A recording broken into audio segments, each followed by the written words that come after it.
Bonjour tout le monde, je me présente. Mon nom est René Bélanger, conseiller pédagogique au Cégep de Matane et animateur de la communauté d'apprentissage professionnel.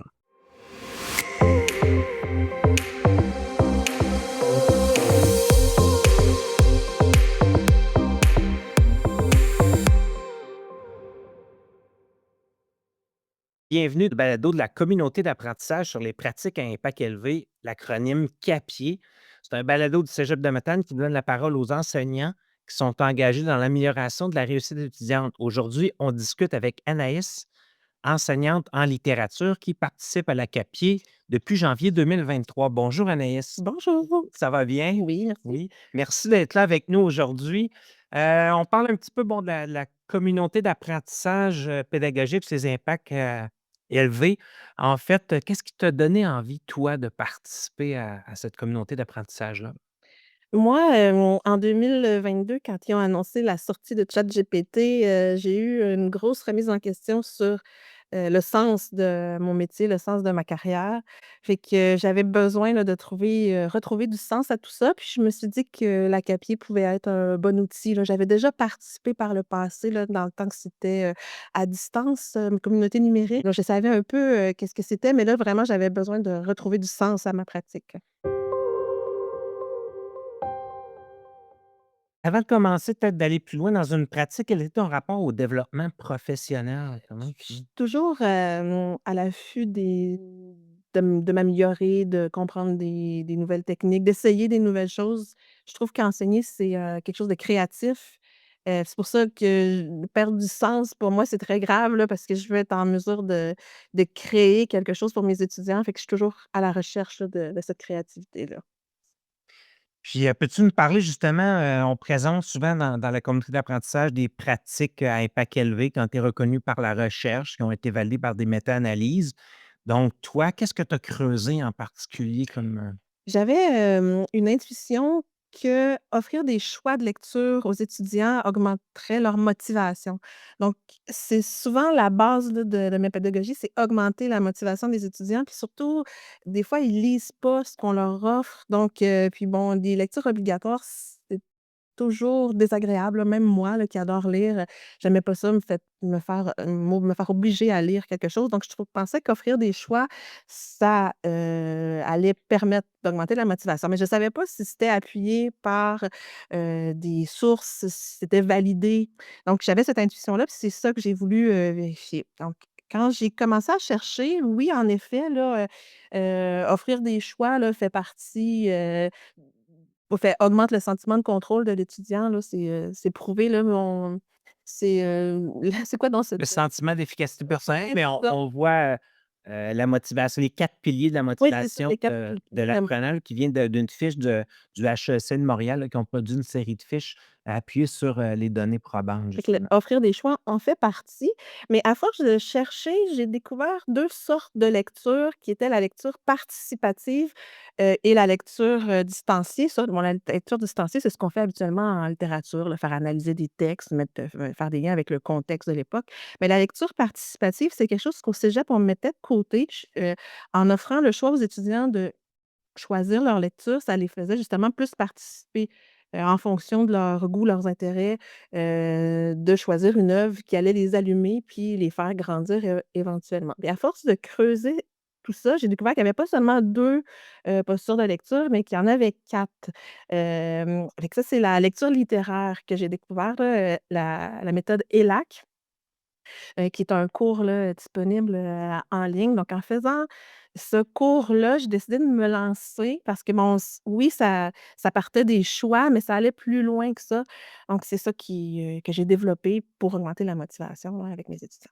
Puis comment tu as mis ça en place concrètement dans ta classe? Ben, Comment ça se passe? on commence tranquillement là, les chercheuses disent d'y aller vraiment doucement. Je suis encore à la première année là, où j'essaye cette, technique-là.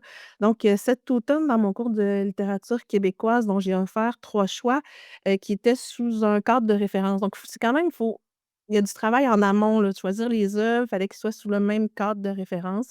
J'avais choisi l'appartenance à un groupe, donc j'avais des œuvres, qui étaient de la littérature migrante, donc les étudiants étaient confrontés à d'autres pays, des immigrants, entre autres. Il y avait ben, c'est ça, j'avais 4 œuvres différentes, là, donc OK. les étudiants ont choisi et ils ont établi aussi un cadre de référence. Donc on a développé certains, vocabulaires en lien avec le sentiment d'appartenance à un groupe. Donc, qu'est-ce que c'est l'identité? Qu'est-ce que c'est l'exil? Qu'est-ce que c'est l'accueil? Donc on a défini tout ça, fait que ça les aidait à analyser par la suite, là. Fait qu'on passait, bon, d'abord d'une posture plus personnelle en choisissant les œuvres et ensuite le cadre de référence, on était plus dans la partie analytique. Les 2 autres, postures de lecture, c'est descriptive et réflexive et c'est la posture réflexive, là, qui m'a fait vraiment tomber des nues. Les étudiants, se confiaient sur ce qu'ils avaient découvert dans les œuvres. C'était vraiment très, très touchant. La majorité disait qu'ils avaient grandi, qu'ils avaient appris quelque chose là-dedans. Puis là, ça m'a vraiment, j'étais en bas de ma chaise, je suis retombée en amour avec ma profession, là, en lisant la partie réflexive, des étudiants. Donc ça très là, il y avait un investissement réel, puis il se l'appropriait vraiment, Oui, là. oui, mais tu sais, c'est plus juste, tu sais, former des gens qui font une dissertation, c'est former des humains qui sont ouverts, à la différence, à l'accueil, qui ont réfléchi sur, c'est quoi l'autre, c'est qui est-ce qu'on est par rapport à l'autre, comment on communique. Donc c'était, oui, c'était vraiment, génial, là. J'en ai des frissons juste à y repenser.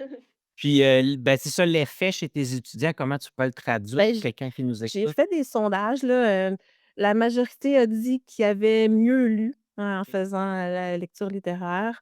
Les choix là sont tu sais, ils ne jurent que par ça, parce qu'ils OK. adorent faire des choix. Ils se sentent, c'est ça, plus en contrôle, plus écoutés, plus respectés, là-dedans. Fait que, tu sais, dans mes sondages là, c'est très C'est clair là, ouais. ressorti.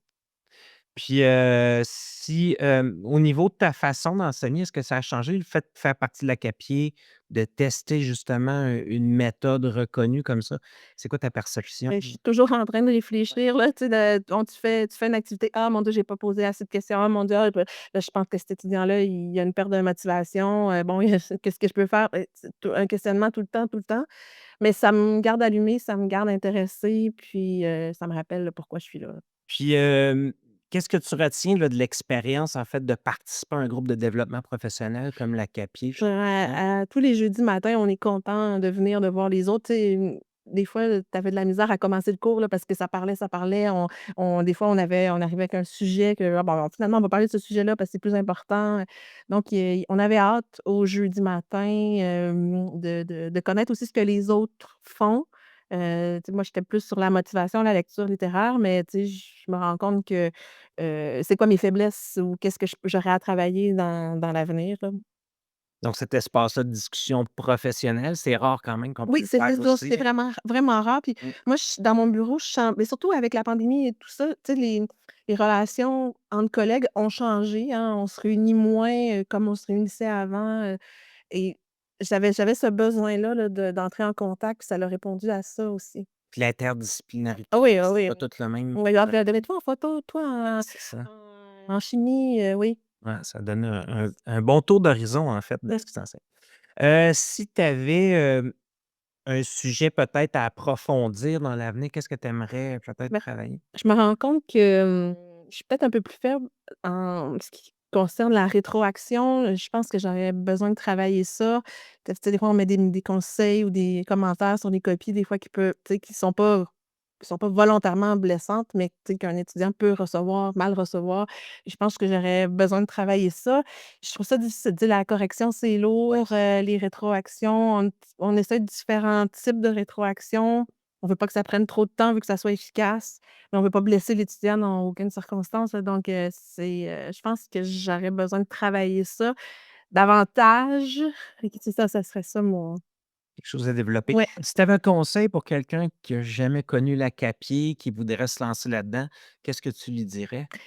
ben, de pas hésiter, de se faire confiance aussi, là. Tu sais, quand je suis arrivée au début, c'était vraiment plus des hypothèses que j'avais, je voulais vérifier certaines choses, mais tu sais, j'ai finalement, ça a ouvert des portes, c'est vraiment plus ce que je pensais. Juste valider une petite affaire, ça m'a permis de redonner confiance complètement à mon métier, là, donc ouais, lâchez-vous.